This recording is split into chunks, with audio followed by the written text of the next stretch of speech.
My next book is on suicidal ideation for deep thinkers, which excludes people who are just like really depressed because there's something wrong with their chemical balance in their brain, or people who are in chronic pain and that's why they want to die.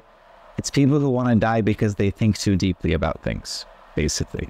I'll word that into the subtitle somewhere. And importantly, I started writing the book not knowing that I was ever going to stop being. So I started writing it a few years ago, just taking notes and figuring out what I was going to say. And now it's going to be the next book I finish. And at the time, it was just meant to be, hey, here's a bunch of thoughts from somebody who understands his thoughts really, really well about why he feels like ending his own life. Maybe you can relate to these thoughts. But then, several months ago, I stopped being suicidal. So now the book has to take that into account. Now it has to be, oh, by the way, here's why I stopped being suicidal after 10 years. So it's kind of changed the whole focus of the book. You asked me what I'm afraid of. And I said everything that I have ever been afraid of has already happened to me, which makes you a lot less afraid of it once it's already happened, because everything you think you're going to lose, you've already lost it, so there's nothing left to lose.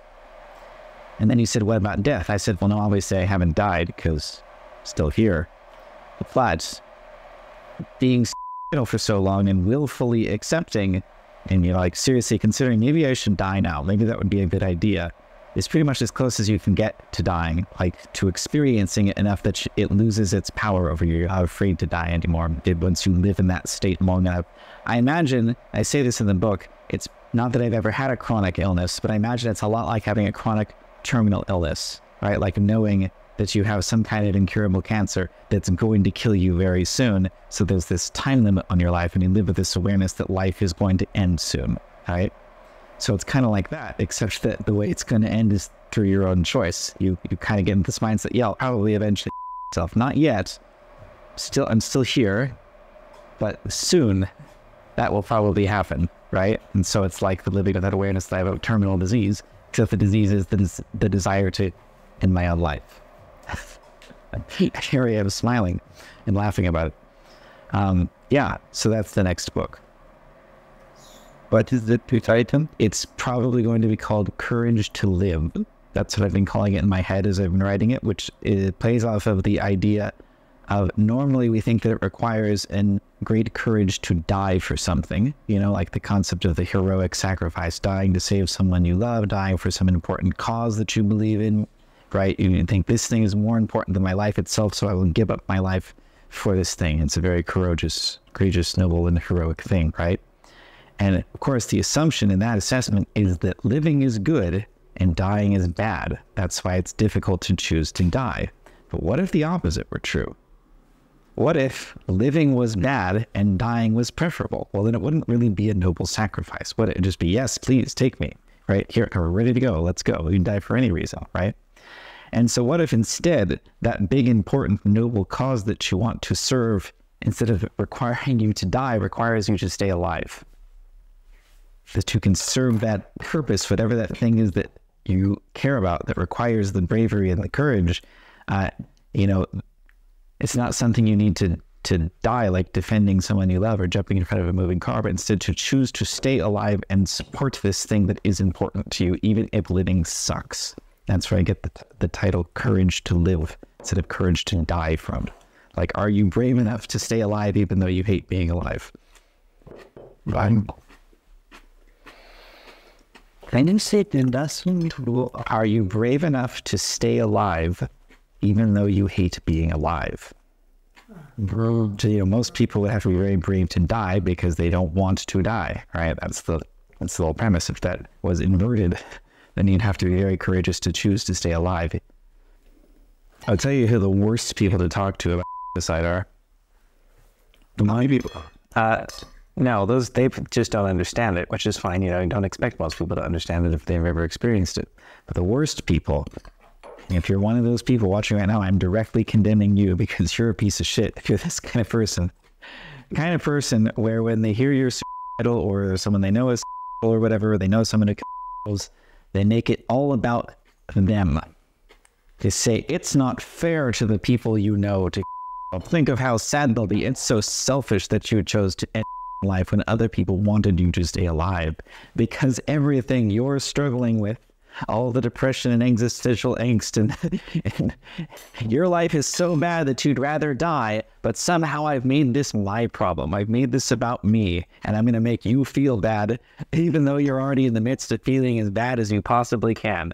You, sir, are an asshole if that is your response to and I know people like this, and I don't care if they stop talking to me or block me on Facebook for saying this, because it's a really shitty thing to say. Deep priests, yes. And there's going to be a section criticizing such people in the book, because it's such a shitty, horrible, arrogant, narcissistic take to have on somebody struggling with whether or not to continue their own life. You owe me your life. You have to stay alive because I'd be sad if you died. Okay.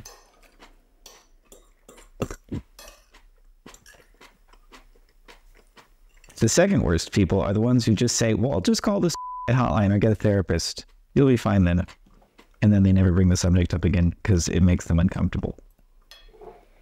Which again is fine, you know, like nobody has to be comfortable talking about this. But if you're like a close friend with someone who's going through this, shouldn't you want to be comfortable enough to talk about this really important and really difficult thing they're going through? Just like if they were going through any other important and difficult thing, would you just push it away and dismiss it and say, oh, we should find someone to talk to about that? Yeah, how about you? You're my closest friend. Maybe I should talk to it about you, about it with you.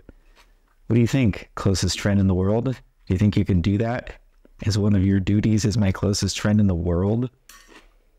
But no, very, very few people who are not are even comfortable like contemplating reality. Like they think it's, I swear to God, some of them think it's just like a cry for attention or something. And of course, sometimes it must be. I'm sure there are many times when it is a cry for attention, but they don't think like someone could actually willfully, rationally, of sound mind be thinking, you know, I think I'd rather be dead than alive.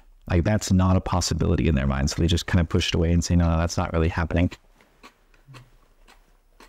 Because it's such an uncomfortable thing to consider, right? I said they should be willing to have an honest, deep conversation if they are someone very close to me, even if it's about a subject that makes them uncomfortable, just like any other subject that might make them uncomfortable. If my mom dies and I'm really broken up about it, and it makes you uncomfortable talking about dead moms, you should still be willing to put in the effort as my closest friend to talk to me about this thing that's really making my life difficult, right? That's the duty of a close friend, wouldn't you agree? It's one of the duties. You do? Yeah. But the only people, well, pretty much up until this conversation right now, the only people who have ever been able to have an open, honest, willing conversation with me about were other people.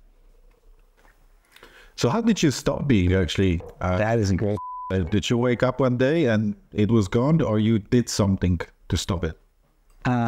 Well, no, that's the thing. It was something completely out of my control, which doesn't really make for good advice for someone reading the book. Here's what you can do to stop being because it's not something I could have done. It's something that happened to me. And it relates back to that idea that... The advice would be patient, huh? Yeah, I guess maybe you'll get lucky if you wait long enough. I suppose you could engineer things in such a way that it would be likelier to happen, but it goes back to what I was saying about requiring some purpose that makes the act of living worthwhile, even if your life sucks. And for me, it was watching somebody that I was very close to, that I had a strong mentoring and familial relationship with, start to do very shitty things. And, you know, become the worst version of herself, as I put it. Or if you're a fan of Star Wars, turning to the dark side, which essentially means the same thing, becoming a slave to your negative emotions and letting that make your choices for you instead of embodying your highest potential. So watching that happen to somebody that I was so closely bonded to made me realize that in order to stop things like that from happening, or to potentially one day when this person is ready, help them recover from what has happened to them, if it's at all possible, requires me to be alive. Because I was a very positive force in her life, by her own admission, the closest friend she had, the most positive influence in her life. And so I can't just, like, if I'm going to have that kind of influence on her or someone like her, again, that requires me to be alive, right? Because I valued so much what I saw disappear in her. So now that if you can value something that much, it means you're willing to work to create that thing, to build that thing, to support that thing, to maintain that thing, if you value it that much, right? And all of that is a subset of the act of being alive. If there's nothing that you value, or you think it's impossible to have the things that you value, that's how you get into that mindset of, well, maybe I should just die then, because it's impossible for life to have anything that I consider valuable enough to remain living.